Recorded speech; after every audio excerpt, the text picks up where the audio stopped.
I'm going to tell you something about communicative interaction. I try to make my English lessons as interactive as possible.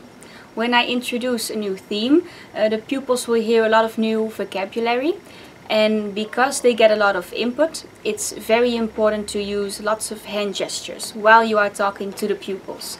In that way, they can see what you mean just by watching your movements as you are in the classroom. An example of communicative interaction in primary 1 and 2 is reading a picture book. While you are reading to the children, you stop and you ask a few questions. For example, about the colors, the words, the pictures, etc. If you ask them what they see, you can point to your eyes and then they know what you mean by the word see.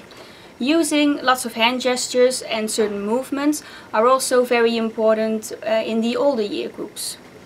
As a teacher, your body language is always very important, but especially when you're teaching a foreign language. Point to a chair, for example, when you say the word chair, or point to a table when you say the word table. Then they know what you mean just by watching you instead of only listening. You also have to make big hand gestures. So if you say the word round, you can do this with your fingers and they know what you mean.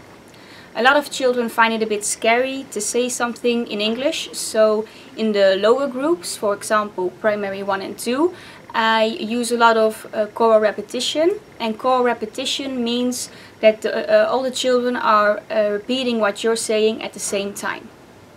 In the upper classes, I often give assignments in small groups and then build it up. I taught a lesson in which pupils were saying chunks, little sentences, like this is my father, this is my mother, etc. The children only had to change one word in the sentence, and the pupils who felt confident enough said the sentences in front of the classroom. By creating a safe environment, children can explore a new language without fear to fail or have insecurities about their oral skills.